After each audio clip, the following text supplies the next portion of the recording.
You're only the second technical problem I've had in the last 10 seconds. So we got bad sound on one platform, bad video on the other, but between the two of them, perfect. How would you like to take this experience up to, well, levels that I don't think anybody could possibly understand? You'd like that. All you need to do that is a cup or mug or a glass, a tankard, chalice, a stein, a canteen, jug, or flask, a vessel of any kind. Fill it with your favorite liquid. I like coffee.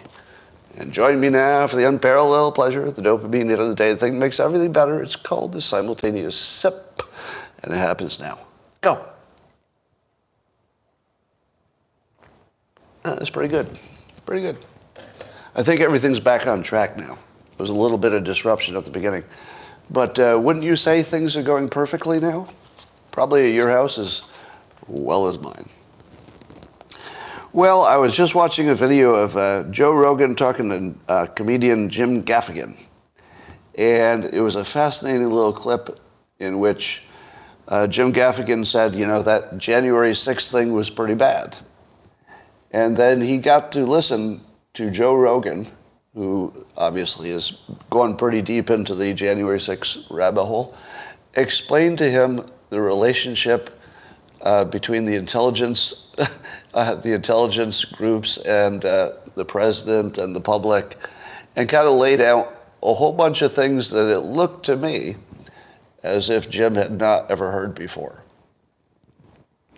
Now, I saw somebody tweeting it around in a sort of a mocking way to Jim Gaffigan, that he'd been destroyed. You know, Joe Rogan destroys Jim Gaffigan. That's not what happened. So let me give you some little behind the scenes story, in case you see that clip. You should watch the clip, by the way. So it's Joe Rogan talking to Jim Gaffigan. Just search for it, you'll see it. But, so here's some behind the curtains, little personal knowledge about this situation. Several years ago, I was in Vegas and was with my ex, and we were going to a Jim Gaffigan stand-up show. And I had done a TV commercial for Barnes & Noble years before that, in which Jim Gaffigan was the host of the TV commercial, and I appeared as an author who was in Barnes & Noble. And so we spent a day. And I thought, oh, I know him. I know Jim Gaffigan. I'll ask if I can say hi after the show. So we were both not very famous when we did the commercial. So it turns out he didn't remember me at all. I spent a whole day with him. He didn't remember me at all, which is not surprising, because I was a new author, and I might not have remembered him, except that he became famous pretty quickly after that. So I remembered him. So I sent a note to the, one of the guys working at the theater there, and said, hey, could you tell Jim Gaffigan I want to say hi after the show? Thinking he would remember that he spent a day with me. Well, he didn't remember that, but he's a really nice guy, and he knew what Dilbert was, so he said, yeah, come on back after the show. So my ex and I went back, and it was just hanging out with him. We just hung out for, I don't know, an hour or so, chatting about stuff. And here's what I want to tell you. If you imagine that you just assume he's on one side in politics, and that maybe Joe Rogan was on the other side, and that they had a conversation, and it looked like Joe Rogan knew more than he did. That's not exactly what was happening. I can tell you from my own interaction that Gaffigan is simply open-minded. That's it. That's it. He listened completely, when I told him things that maybe he hadn't heard before. And he is just a seeker. I would say he's somebody who's curious about politics and is completely aware that he doesn't have the whole story. That's exactly who you want in your country, right? So, maybe Gaffigan has some politics that leans in some other way than you do. Maybe yes, maybe no. But you want more of him. He's not closed on any question. Completely open to listen to fully listen to any explanation on the other side. He's one of the good guys. So I'd hate to see this characterized as somebody beat him down in this conversation or something. That wasn't what happening. If you watch it, you'll see him absorbing what Rogan is saying without rejecting it. That's America, right? That's sort of the America I want to live in, where somebody disagrees, but they fully listen to the other side, incorporate it, modify their opinions a little bit as warranted. That's some good stuff. That's the best of us. So I love that. I've got a new troll response. Do you know, well, maybe you don't get them as much as I do, but if you're a public figure, you get the trolls that come in and just insult you. Just nothing else. Yeah, it's just like, this guy, blah, blah, blah, blah. So I came up with a new troll response that I'm liking a lot. I'd like to share it with you. So I tweeted back at one of my trolls today. It doesn't matter who or what they said, just troll stuff. And I said, did you wake up this morning intending to be a useless turd on the sidewalk of humanity, or did it just happen? I feel like you should borrow that. A useless turd on the sidewalk of humanity. It's kind of 2023, isn't it? You don't want to use some old 1950s saying when you could update that to a turd on the sidewalk of humanity and then just walk away. All right, one of my favorite stories, remind me if I talked about this already.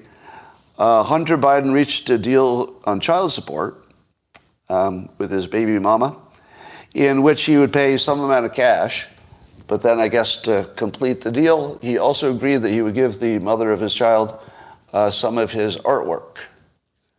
So he'd give him some artwork as part of the compensation.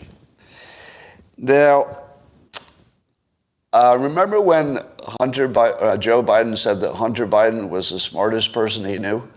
And you all laughed? He's not the smartest person. That was before he made tens of millions of dollars overseas and started selling his paintings for millions. Who's the dumb one now? He might be the smartest person you know. He's not in jail. He's lived his life on coke and hookers, which apparently he enjoyed quite a bit. And he's still making $1 million and he's still free. If he's not the smartest person you know, who's doing better?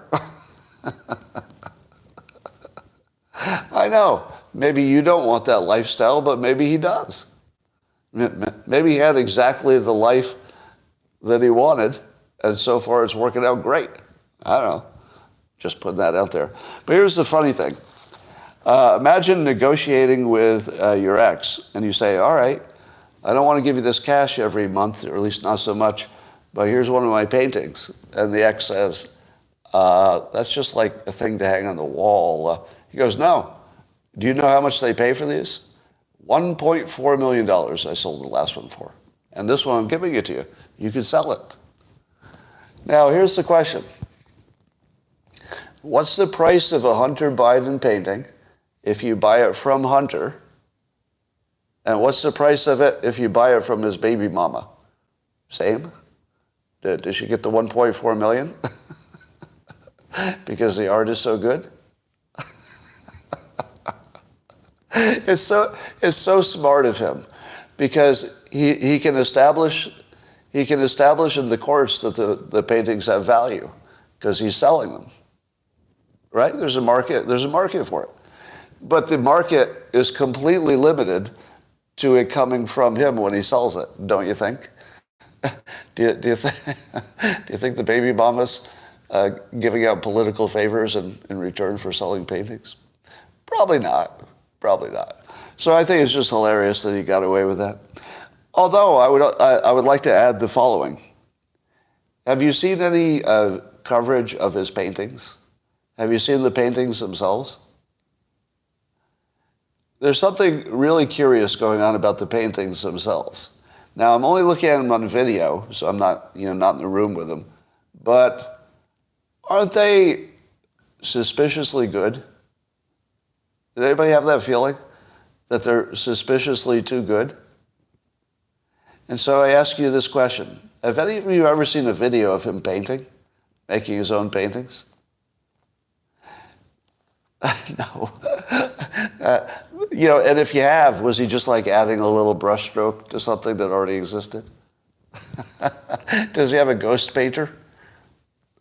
Maybe he has a ghost painter. All right, so let's try to do some predictions. Do you remember the prediction filter that said that reality, Elon Musk says this a lot, I say it too, that reality will go in the direction of the most entertaining outcome, as judged by somebody who's not personally involved. So from an outsider's perspective, the most entertaining outcome. But Hunter's paintings gives you two entertaining outcomes. And I want you to tell me which is more entertaining, because I can't decide. So you got two possibilities. One possibility is that Hunter Biden is a legit world-class artist. Wouldn't that be fun? To me, that would be fun. That nobody saw it coming. He was this drug-addicted guy with problems, but he had some genuine talent, and then suddenly it comes out, and it's like the real deal. Wouldn't that be entertaining? I mean, you might want, you still might want him to go to jail for whatever you think he did, but that would be entertaining. I would be very amused to find out he was, in fact, a world-class artist. Now, let's compare that, right? Let's compare it to finding out that somebody else painted all the paintings. Like just some art school graduate or something. How entertaining would it be to find out that the paintings were always fake compared to finding out he's actually a legit world-class artist? Which would be more entertaining? Because to me, they're both entertaining. I would like both of those. Yeah, that's a tough one, isn't it? I feel like this is the Schrodinger's, cat experiment. Either one about equally entertaining. So I kind of hope that the reality is he's a great artist. I hope that's the reality, because it would be a little more fun. Faking something is a little more ordinary. All right, what else is going on? So Trump was in a Pennsylvania rally, and have you noticed that Trump is hard to ignore? So he's at this rally, and he says Biden is a dumb son of a bitch, and the crowd goes wild. And, of course, that's the viral, that's the one that everybody sees. And how can one person be so quotable all the time? I mean, he doesn't go 10 minutes without saying something that you want to roll around in your head, and repeat it in your head because the way he said it. But if you listen to him call Biden a dumb son of a bitch, I would like to point out the artistry with which he presented that. Because there are lots of ways to call somebody a dumb son of a bitch, and it doesn't come out right. But wow, did he deliver the line. All right, he delivered the line. The secret, I think, was that he delivered it as a matter-of-fact statement. Here's what would have been wrong. Biden, he's a dumb son of a bitch. No. That would look out of control, a little screechy, a little pleading, weak, really, kind of weak. But when Trump says it, he says it like he's whispering it in your ear. Yeah, seriously, he's almost seducing you. He says it so matter-of-factly, it takes you a moment to figure out, what did he just say that? He just says, I can't do the impression of it, but it's more matter-of-fact. He just says, and Biden, he's a dumb son of a bitch. And you just hear it and you go, was that just in the middle of a sentence? Did he just deliver the president of the United States is a dumb son of a bitch? Did he say that with the same emphasis as the rest of the sentence in the paragraph? And he did. It was kind of perfect. He does not get credit for his delivery. His delivery of his own lines, just amazing. His timing, his wording. He's really got that skill. All right, so that's really basically the only thing I took away from the rally, and it's the only thing I needed to, because the little bit of the larger context is that Biden's not quite all there, and I think that's the best argument. The best argument is that You can see it, I can see it, we can all see it. He's sort of done. I don't know how that loses, because the Democrats are not going to disagree with the argument that he's at a degraded mental state. They can see it. Yeah, they'll argue it, but they can see it. So at least he'd be leading with something that nobody would debate, at least seriously. All right, so here's an opening that I think that Biden and his crew are leaving for Trump. As you know, they've been trying to sell this extreme MAGA thing to make you think, oh no, those extreme MAGAs, because what they don't want to say is white supremacist every day, because that's a little hard to explain when there are a lot of Republicans who are Hispanic and Asian American and everything else, and black. So it's hard to call, people of color white supremacists. So it looked like they were going for the extreme MAGA to try to, weasel that. But here's the problem. Biden and his people have left undefined what extreme MAGA is, which means that somebody who's good at defining things, such as Trump, could simply define extreme MAGA any way he wanted and make it work, and just take it away. Take it away as an attack.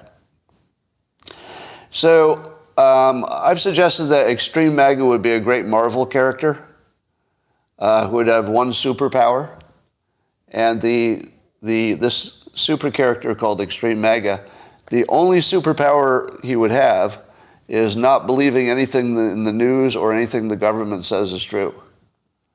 Wouldn't it be funny to see a movie in which there was a character called Extreme MAGA who only had one power, which is not believing bullshit? And he ended up being like an actual superhero. It's all it took. He just had to know how to not believe bullshit, and he could live like a god because everybody else did. So he'd be sort of like the one-eyed person in the land of the blind. Extreme MAGA refuses to believe what the fake news and the government tells him. That's his only power, but it's also the only power he needs to rule. All right. As you know, this is America, so whenever there's a tragedy, we try to turn it into conspiracy theories and humor. Conspiracy theories and humor. Starts as a tragedy, turns into a conspiracy theory, morphs into humor. So let's talk about the tragic death of Obama's chef on a paddleboard. Oh, would you be surprised to learn that there are some conspiracy theories about that? Well, let me tell you about them. Now, first of all, I don't believe any of them. So my starting point is no. No on all of them. However, while I don't believe any of the conspiracy theories, I'd like to assert the following. The story is not true. That doesn't mean he was murdered. I don't see evidence of murder, so I'm not going to go there. But this story isn't completely true, right? Do you all know that? Do you know why you know it's not true? Can anybody tell me why you know it's not true? Tell me why you know it's not true. Go. How do you know it's not true? Exactly.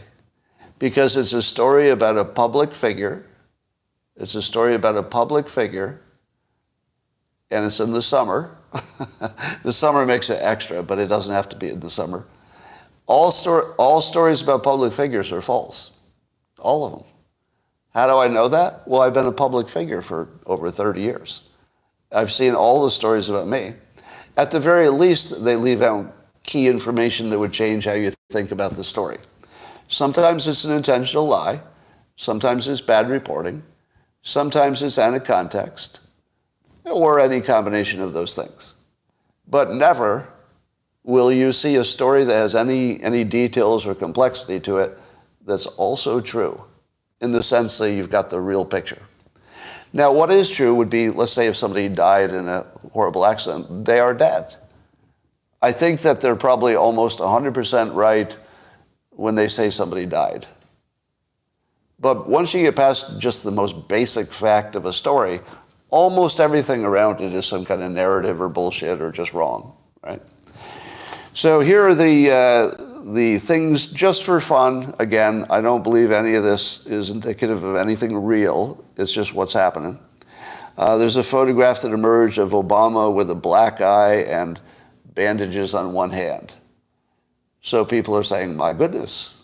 Now, what is the most likely explanation for the photograph of Obama with a black eye and cuts on his hand? What's the most likely explanation for that? Not that he had a fight with a paddleboarder. No, the most likely explanation is it's an old photo. It's an old photo, right? Isn't that the most likely explanation? Yeah. So, there could be 100 reasons that you would have a black eye. But remember, the picture, or a fake picture, could be a fake picture or a black eye or something like that. So the first thing I would say is that if you believe the picture is real, I think that's kind of, you're being a little bit gullible if you automatically assume it's real. It might be. It could be a real picture. I'm just saying that I assume it's not. Starting assumption, not real. Then there's also the story, again, that has no backing as far as I know, that maybe one of Obama's daughters was maybe hanging out with a married guy on a paddleboard. There's no evidence of that. There's none. Somebody said the paddleboard looked like Obama's, and that was the evidence that his daughter might have been there. That's not good enough. I don't know that there are that many paddleboard types. I don't think you can tell whose paddleboard it is by looking at it. All right. And what if he did have his paddleboard? I mean, that wouldn't mean anything either. All right, so don't believe anything about that or anything else about public figures.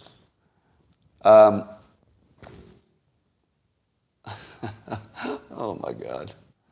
I've seen some bad memes go by. How many of you think the paddleboard story has something like illegal that Obama did, like in reality? How many of you really think there was something illegal going on? I got some yeses, mostly no. Now, I wouldn't rule out that there's something illegal that went on, but I don't think it was murder. If, for example, somebody was drinking and they didn't want that news to come out, you can imagine that.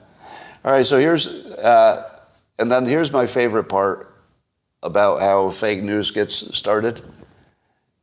How long did it take somebody to suggest that he was a young, healthy man who died of maybe a sudden cardiac arrest, that maybe he'd been vaccinated lately? How long did it take for that rumor to start? Are you disappointed you didn't think of it yourself?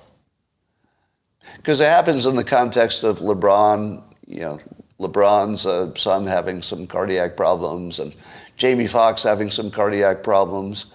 And so now it's the third youngish black guy who had an unexplained death, sort of suddenly. So brains just automatically go there. But I want to say there's no evidence for that whatsoever. No evidence for any vaccination thing. It's just the natural thing you expect. All the stories start conflating. And we're about a day away from it being caused by an alien. The aliens are really from under the pond. They dragged them down, something like that. Well, here's the weirdest thing that happened to me today. So you know how sometimes if you use Twitter, sometimes you'll tweet something and you'll think, oh, this is a throwaway tweet. And other times you'll tweet things that you think are kind of genius. You're like, I think I nailed it this time. And then the thing you thought was a genius tweet gets no retweets because everybody just looks at it and go, yeah, we thought that too, so it's not new. But then you'll do the one that's just a throwaway, and it gets 1.2 million views. That happened to me yesterday. I tweeted this: there's an enormous correcting force forming. The most ambiguous tweet you could ever do. There's an enormous correcting force forming. And the reason I tweeted it was because I felt it. Like I felt just the feeling. I could just feel it forming. And I didn't know what it was. I didn't know exactly what it was. But it feels a little like Dad's coming home. Like things went too far, and now the correcting force is coming in. And the correcting force is primarily male, right? Doesn't mean women are not involved, of course, but there's definitely a thing that we would all just describe as a male force and a female force, right? We know what it is when we see it. And when times are good, female forces rise because that's sort of a luxury feeling. Let's all be nice to each other and I'll share my stuff and you share your stuff. That's good stuff. But when things go wrong and there's danger, the women typically take a different role and the men come out of hibernation. They do whatever dangerous and mostly dangerous things have to be done. And then if they succeed, they go back dormant again because you don't need that male force so much. So what I feel is a rising male energy. It feels palpable. Some of it, I think I'm influenced by the fact that the major candidates are all male, and the Republican candidates who are very specifically bringing a male perspective in a good way, not a bad way, back into the mix to maybe get us a better balance, because I think we're just off balance. Nothing wrong with female energy. Nothing wrong with male energy. There's everything wrong with either one of them being out of balance. You don't want too much male energy. Can we agree? Too much male energy is a problem, but too much female energy is a problem too. And that's our current problem. Not a permanent problem. I think this is all cyclical and pendulum stuff. And it had to happen, but it's happening. Yeah, there's definitely an energy entering the field that you just feel. You just feel it in 100 ways. Interestingly, after I got I think it's up to 1.2 million views, just saying there's an enormous correcting force forming, then later I tweeted that male energy is rising. And I think that's pushing 500,000 views, which are very big numbers for my account. And then something else happened. The same day, Elon Musk tweeted, equally cryptically and without detail, quote, "something special coming soon." Now, I think he was talking about maybe a Twitter feature. I don't know what he's talking about. But I feel like there's just this feeling that something good is happening. Some kind of general feeling that there's some kind of positive thing happening. And maybe we'll see it in Twitter, et cetera. I saw somebody say that Musk was ruining Twitter and blah, blah, blah. And I always think, how does Musk ruining Twitter square with the fact that it's at an all-time high in traffic and we can't stop talking about it? That's like opposite of what you see, right? Because Musk just tweeted their numbers. It's at an all-time high. It's doing nothing but going up. So remind me if I talked about this before. I think I talked about it in the man cave, but not here. So Musk puts this giant X logo thing on top of the Twitter building in San Francisco, which San Francisco is not happy about because it seems to be some kind of zoning building violation. But they're having trouble getting up there to inspect it. Somehow the inspectors can't get on the roof for whatever reason. I don't know. And so it stays. The entire country is talking about it, I don't know about internationally. But nationally, we're all talking about his big offensive X on top of the building, and we're all arguing whether we like X or hate X, or does some other company have the trademark, and what's he going to do when everybody sues him because they have X's in their names too, and all this. This is the most successful rebranding of I've ever seen. Number one, there's nobody who doesn't know that Twitter just became X. Am I right? Name another company that's ever done this well in making the entire country, at least, I don't know about internationally, but making the entire country completely understand that Twitter became X. We all know it now. Now, it reminded me of, there's a restaurant entrepreneur in my town who started a new restaurant. So he opened them and built them up and sold them in many cases. So he opens a new restaurant. He paints it the most offensive purple color you've ever seen. It's right in the middle of the main street with the other restaurants, and it's just an eyesore. You drive past that thing and you're like, oh God, who did that? And immediately you think, is this okay? You know, did the zoning regulations allow this horrible thing? And of course they did not. So pretty soon it's in the local publications and everybody's gossiping about it, and people are saying, did you see that horrible purple building? And when everybody had complained about the purple building, it lasted, I don't know, 6 months or whatever it was, I can't remember. So after about 6 months of everybody complaining and the city being, you know, on their backs and everything, do you know what the owner of the restaurant did? Guess. What did he do when everybody complained? Just guess. He repainted it a normal color. It's the funniest thing I've ever seen a business person do. It was an op. He wanted everybody to talk about it because it was a new restaurant. He spent zero on advertising. Every person in my town was talking about that restaurant. And we all had to go because everybody was talking about it. So then when you said, hey, where do you want to go? You want to go out to eat? And somebody would say, yeah, I hear there's this new purple restaurant. Let's go to the purple place. So he paints it back to a regular color, sells it for an enormous profit because the business is going crazy. And then as soon as people were done talking about the color of the restaurant, you know, the business collapsed back to a normal level, and I think the guy who bought it didn't even survive. But it was like the smartest, like, entrepreneurial thing. So I remember that when I was seeing Musk could do this. Do you think that Musk believes the X will stay there? Or do you think he knows there's a pretty good chance that San Francisco is going to make him take it down and he'll end up taking it down? Now, he might fight it some more because that's just more of the fun, right? Remember, he has a big budget. So maybe San Francisco fines him $20,000 a month. What if he pays it? What if he just pays the fine every month? $20,000 a month is cheaper than advertising. So watching this little dance is hilarious. But remember, the dance is not about the logo. It's not about the logo. This is Elon Musk being the entire marketing and rebranding department for all of his businesses and doing it laughing at the same time. I mean, he's doing his rebranding and probably just thinks it's hilarious and is working perfectly. And, you know, what will the people who don't understand anything about business or psychology say? Well, there he goes again with these bad decisions, they'll say.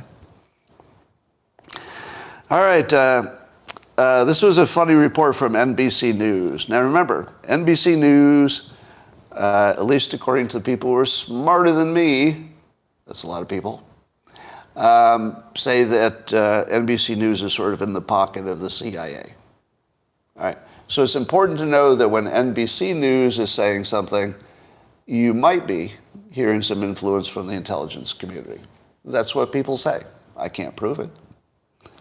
But NBC News said that the government, the news that came out that the government might be in possession of non-human biological UFOs was met with surprising apathy online. That's right. There was a credible, I guess, looking whistleblower, major news that Congress was taking seriously the fact we might have downed UFOs and captured aliens. And NBC News is sort of, I don't know, I wouldn't describe an attitude to it, but they're reporting that the public wasn't buying it. Now, I realize that I have not met one person in my real life who believed the UFO story. Not one. Now, there might be people who do believe, but I've not spoken to one person who thinks this is true. Have you? Have you spoken to even one person who thinks it's true? Even one, like in person. You know, not online, but in person, even one person? Somebody said yes. But most of you are saying no. Do you remember when I told you just a moment ago, there's a huge correcting force that's forming? Do you see it yet? The fake news, and maybe the fake government, I'm not sure, could be, to me it looks like an intelligence op of some kind, to me. There's no way to know, but that's what it looks like. It looks like there was an op to change the opinion or what we're thinking about, and that America didn't buy it. They actually saw it for exactly what it was from the first minute. What's that tell you? It tells you they went too far. Too far. The entire public realizes that that's too far. That the UFO thing is telling us clearly and forever that the news is fake and the government can't be trusted about anything. Everything we've been told about everything from the government has been either lies or self-serving. Everything. What happens if the public just woke up? Because that's what it feels like. The enormous correcting force feels like the entire public waking up and saying, wait a minute, it's almost as if the news has never been real. That's because the news has never been real. The news has never been real. Not in the past, not in the present, and certainly not in the future. There's nothing that's going to make it real. So if you are building your worldview around what you saw in the news, you are brainwashed. And we all are to some extent, right? The best we can do is, we're trying to tread water as fast as we can to keep our heads above it. But the brainwashing is massive, it's pervasive, it's all the time. It's unending, unstopping, and it's the major force in civilization. But I feel like people can see it now. I feel as though the machinery is becoming obvious. And to that point, watching the video I mentioned before of Joe Rogan talking to Jim Gaffigan about January 6th, when you see Rogan lay it out, and Rogan he's not talking as a conspiracy theory, he's talking only the things we know to be true. So he says, we don't know that Ray Epps was anything. We don't know that. So Rogan says that directly. It's not proven. Here, what we do know is that he was clearly instigating and was not treated like the rest of the people. That part we know. The other part we know is that our intel people routinely insert agents to sometimes escalate problems. And that's an understood long-running process. And that January 6th was exactly the sort of thing that if somebody was an enemy of the intelligence agencies, as Trump was, everybody understood that if they used the normal techniques they normally use, then January 6th was exactly the opposite of what Jim Gaffigan had been told it was, which was an insurrection. It was actually an op. If the evidence suggests it, we don't know it, but the evidence suggests it was some kind of an op at some level. Whether the op part became the important part or it was a trivial add-on, don't know. But what we do know is that the news is bullshit, and we know that our government is lying, and we know that when Congress asked the head of the FBI or one of the FBI people if Ray Epps was working for them, they wouldn't say no. Under oath, they wouldn't say no. So that's what we know. So the one thing you can conclude from that is you cannot conclude from that what Ray Epps is. That does not tell you who Ray Epps is. Period. Right? Oh, I hate saying period. I apologize for saying period. I mock people who say that, but it was just sort of at the front of my head. It came out. Sorry.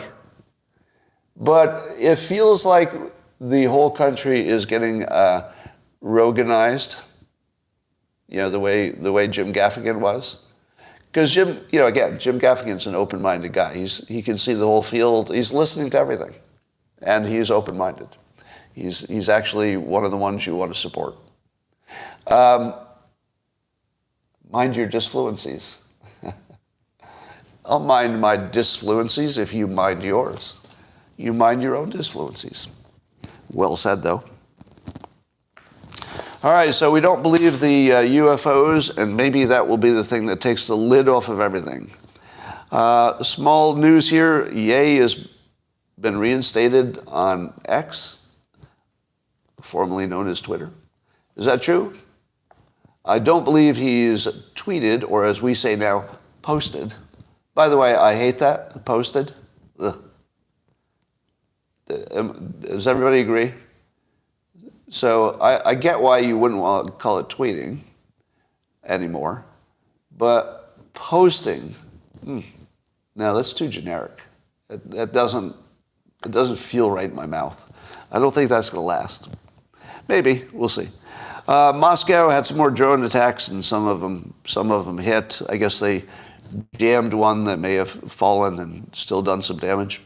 I didn't see any news of deaths, but there was a pretty big explosion caught on cams. And I think this is probably how Ukraine gets negotiations going. I think Ukraine is probably wisely making sure that the public in Moscow doesn't feel safe. And I don't see any reason that they can't do that. Because as long as Kiev has been under regular attack since the beginning of the war, to me, it's completely, in terms of war, all war is immoral.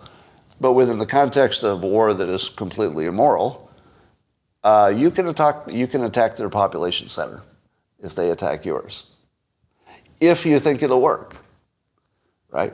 Because once the other side says, we're going to kill you all if we can, then you can do anything you want. Morality doesn't exist when the other side says, we're going to do anything we can to kill you. All morality goes away. That's just survival. And if they think their survival helps by terrorizing civilians in Moscow, they have every moral and ethical opening to do that. In the context that all war is immoral. It's just not more immoral than anything else that's going on at the moment. I guess that's the better way to say it. It's all immoral, but it's not any worse than the baseline at the moment. So that might actually make a difference. I do think that if the residents of Moscow feel genuinely unsafe, that might have some influence on Putin. Because a lot of the rich people live in Moscow, and presumably they have more influence on Putin than other people would. Elon Musk, again, making news about the headquarters, the Twitter, now X headquarters. Oh, that's weird. I just called the company that was once known Twitter as X Twitter. And the new company is called X. So it's the X Twitter company. I feel like that covers everything. I think I'm just going to call it, the X Twitter company? Yeah, that might work. Anyway, Elon says that he is not moving out of San Francisco, even when others are. You only know who your real friends are when the chips are down. And San Francisco, beautiful San Francisco, though others forsake you, we will always be your friend. Elon tweets. They may... something tells me that tweet is going to cause SpaceX to get drug tested again, but it's just a feeling. It just feels a little bit like, he might have been having some fun that night. All right. You know the story about the Korean company South Korean company said they solved for room temperature superconductivity. And if that were true, it would have changed all of civilization and our technology, because superconductivity at room temperature could make electrical transmission loss-free, and quantum computers work better, and all kinds of things that are just gigantic. But the critics weighed in and said, that's not true. You really can't do those things. And then they said, you try it yourself at home and you'll see. And then some people did. And so the original claim seems highly, highly criticized. And I would not say that you should assume it's true. And then the most amusing thing happened. What would be the most amusing outcome of that? Well, you didn't see it coming. But there's a company called Taj Quantum that announced they just got a patent for higher than room temperature superconductivity. And they're saying, no, this is the real thing. We have the real one. We haven't been bragging about it, but we did just get a patent for it. Now, the fact that they patented their, above room temperature type 2 superconductor, do you think the fact that they achieved a patent means that it's real? What do you say? They got a patent. Now, the patent is a check to see if the technology is legitimate. I guess that's the best way to say it. Is it legitimate and innovative and unique? Here's what they don't do in the patent office. They don't reproduce the experiment. They don't. They can't tell if your data is made up unless, you do something really stupid. They don't know if you made up the data. They just know that you satisfied the requirements of the patent. That's it.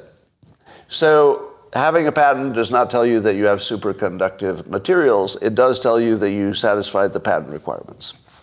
So now we have two claims of superconductivity. How much money would you place to bet that either company, or both, has actually achieved this breakthrough in a way that really does change civilization? What do you think of the odds? I think close to zero. Yeah, I hate to say it. Close to zero. But I like to think it's true. I like to think maybe, but unfortunately it just feels like zero. I hate to say it.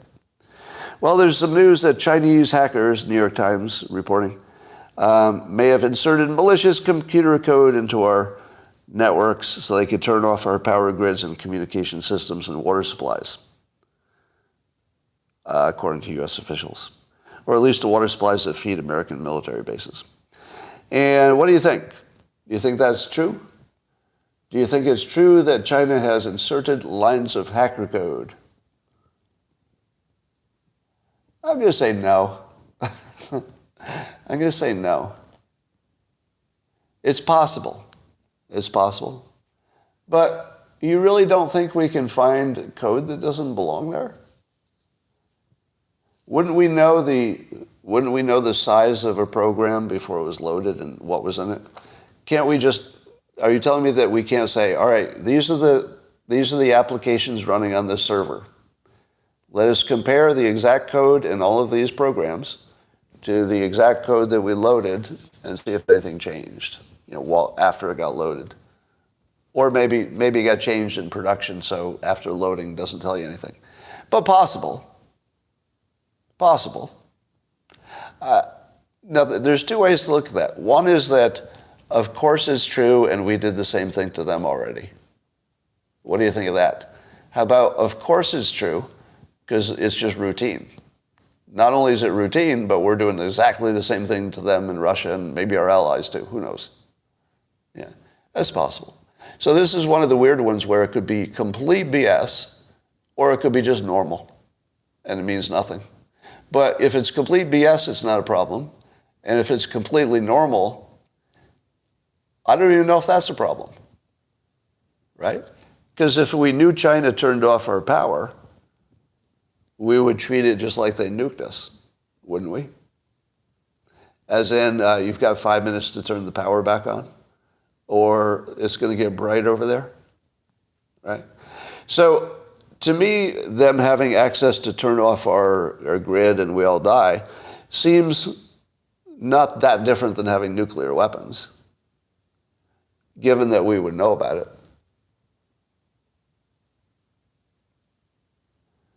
All right. I just saw an interesting meme go by about the elections, but I think that's unconfirmed. All right. So, I don't know. Maybe the Chinese hackers are in. Maybe they're not. Sounds a little fakeish. What about that mysterious Chinese COVID lab uncovered in the city of Reedley, California? I don't know where Reedley is, but I hope I don't live near it. Reedley? Anyway, there was some code enforcement thing that uncovered an illegal lab doing all kinds of things like pregnancy test kits, bacterial and viral agents, and all kinds of mice and stuff like that. They don't know what's up, but it seems to be Chinese-related lab. Do you know what's true about that story?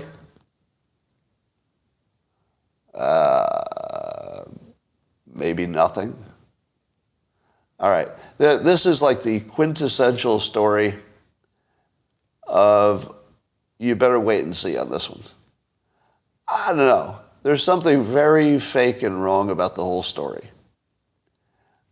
That doesn't mean there's nothing there. I mean, there's probably a lab, but it kind of makes you wonder if it really has any importance to anything. Could it be that there's some people born in China who are just running an illegal little business, and that's it? Why not that? Why can't it just be some people born in China, living in the United States, who made a lab and said, hey, let's see what we can make that we can sell, and they're trying a bunch of stuff. Maybe. I don't know. It just seems to me that if this were some kind of, illegal Chinese, if it were a Chinese plot, I don't know why they would have 5 different product lines. Well, why would they have 5 different product lines or things they're working on if it's a terrorist lab? Pregnancy kits? So there's something about this story that doesn't add up, but it doesn't mean it's some kind of Chinese attack. I don't know what it is, but it's just confusing at this point. That's all we know. All right, here's a little advice. If you're a liar, and you're a gigantic liar, which of these 2 things should you do? You're lying about everything all the time. You should make generic statements that are hard to fact check, or you should make very detailed, specific claims that would be easy to fact check. Remember, you're a giant liar all the time. Which one do you do? I'd say you want to go with the generic stuff, right? You want to put in people's minds an idea that the people themselves add the details to. So you want the recipient of your language to put in the details, because if you gave them the details, they could fact check it. You want them to imagine details. So Kamala Harris said somewhere in public that extremists are advancing a national agenda that is a full-on attack against hard-won freedoms and rights. But she says she's going to keep fighting and win. So who are the extremists? That's kind of general. And why do you say they have a national agenda? Are they all working together? And it's a full-on attack against hard-won freedoms and rights. And which ones were they? Which are the freedoms and rights that are under attack by these extremists? Can you name some? Name some that are under attack? All right, I'll name some. Some of the things that are under attack by the extremists are looting, the right to loot without going to jail. That's under attack, right? The right to loot without having bail and without ever going to jail. That's a right. Because right now, that, in effect, that's a right that people in cities have. How about the right to get into college even if you're less qualified than other people of other races? How about that right? Are the extremists fighting against the right to discriminate by race in college admission? They are. They're fighting against discrimination. How about job preferences by race? Are the extremists fighting against using race as a hiring preference? They are. Very extremist. How about child mutilations, as the right would call it? Others would call it gender reaffirming surgery. Are the extremists against minors making decisions that alter their bodies for the rest of their lives? They are. They're fighting that. So they're fighting the right to loot, be racist in colleges and job preferences, and for parents to mutilate children if the children claim it's necessary for their good mental health. Those are the extremist policies that Kamala Harris is against. And do you see why she didn't mention any of the freedoms and rights? The reason she didn't mention the freedoms and rights that are being taken away is because she can't. Because nobody wants a country that does this kind of stuff, or at least not many people. Now, she's probably also thinking about abortion. But she doesn't have an argument there either, because so far the only thing that's been done that's changed is that the Republicans have said, let the states decide, because the states are closer to the people. That's it. So you didn't have a right taken away, except you could define it that way, by Roe versus Wade decision. Instead, you had a right that was modified so it was more appropriate to the population. In other words, the population could have more control over their own rights by taking it down to the state level. So the extremists gave individuals a little bit more control over their own rights by making it a state issue, state by state. And that's the extremists. How did they make extremists sound good? Did you see that coming? I actually am starting to embrace extremist as a label that's making me sound, well, I would like to be one of those. I would like to be an extremist who is against looting. I wear that badge. I'm totally an extremist about that. I think there should be laws. How about a border? Oh, I'm total extremist on that. I think we should maybe have a country with a border. Total extremist. So that's my advice. If you're a big old liar, keep it generic, because you don't want details. All right. Have I missed any fun stories today? Was all of today's news about fake news? Was every bit? Let me check. All right. I mean, there's real things that people said, but yeah. I don't know. Seems like all the real news is about fake news, other than somebody said something once.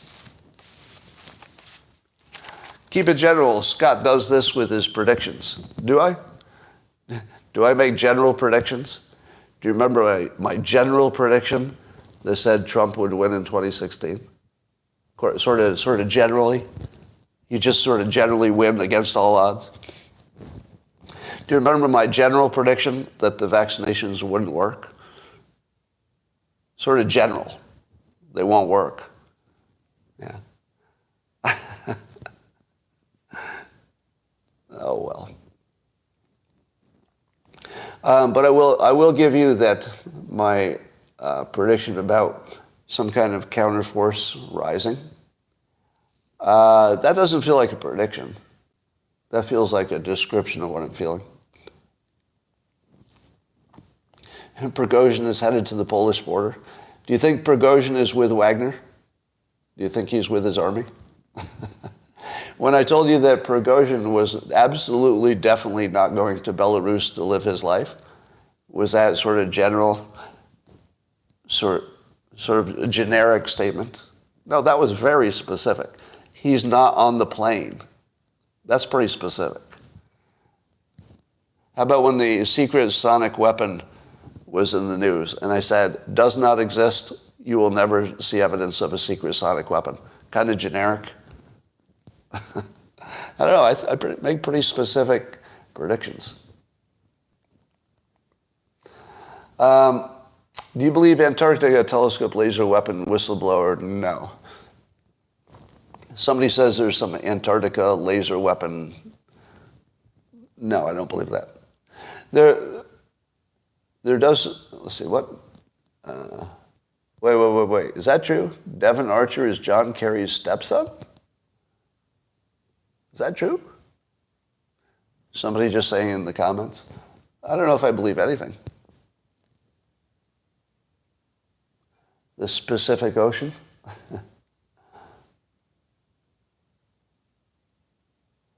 All right. Was there anything else I've forgotten? Somebody says it's true. I think. See, this is why you need the app of who's connected to who. Wouldn't the whole story about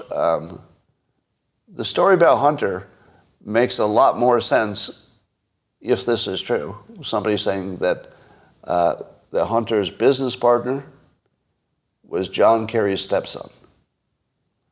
Doesn't the story feel different with that information?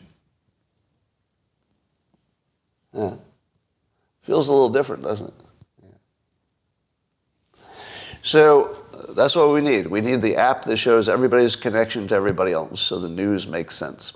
You could even imagine the news being overlaid onto the map of connections, right? So imagine the map, and then the news story is overlaid on the person. So if you want to read that news, you can click on the person, but as soon as you click on it, it lights up all their connections to the other well-known characters. That would be news. Now that would be news you could use. The rest of the news is, you can't really use it because you don't know what's real. Like Amazon's X-ray. Maybe, I don't know what Amazon's X-ray is. Created the partnership on his advice? I don't know about that. Guilt by association? No. How did you even hear guilt by association? No. Association simply explains a situation. It's not like you had lunch with somebody. That's not what I'm talking about. But if you're actually related to somebody or you're married to somebody, yeah, I want to know that. I want to know that. All right. Yeah. Good screen. Thank you, Rick. Appreciate it.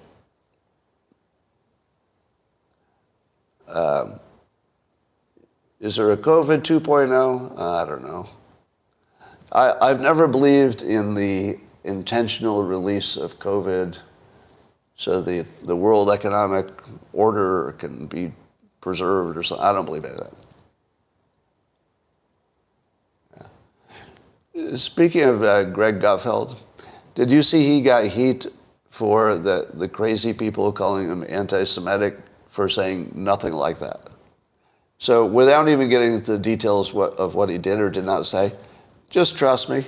Can you trust me? He didn't say anything that was even remotely. You couldn't even construe it as possibly being anti-Semitic, and he isn't, right? And he isn't.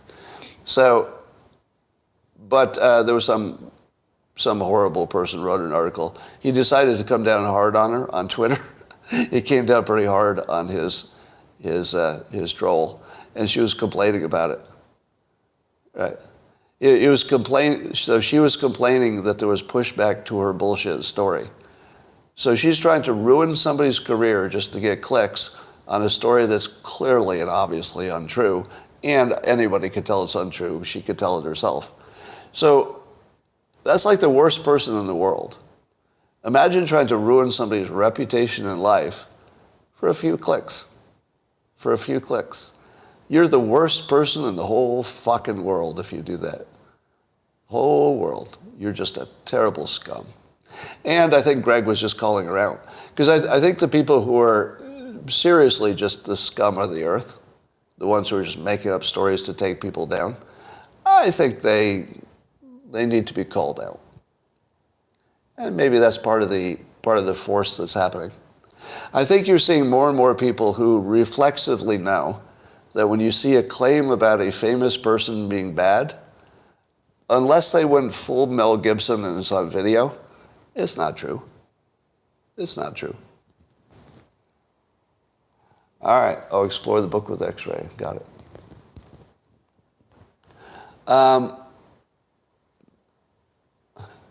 So, Teddy, we have a stupid person here I'd like to talk to. So, Teddy, and yeah, you're too stupid to talk to, honestly, because I know you don't believe what you're saying. So there's somebody on YouTube who's trying to sell the idea that I'm not even going to repeat what you said. You're too fucking stupid to be talking in public, right? If you actually believe there's somebody who thinks there was an upside to the Holocaust or to slavery, because you think you heard it on TV, you're a fucking idiot. Nobody anywhere ever had those thoughts. And you know it. You know it, Teddy. Teddy, you know it. Come on, you know it. Admit it. You know you're lying, And you know that nobody has ever had the thoughts that you're imagining that Greg Gutfeld had or you're imagining somebody else had. Right? Didn't happen. Nobody ever had those thoughts. Nobody ever said those thoughts. And you know it.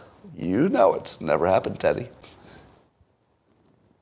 All right, that's all I got for you, YouTubers. I'll talk to you tomorrow. Thanks for being awesome. Except for Teddy.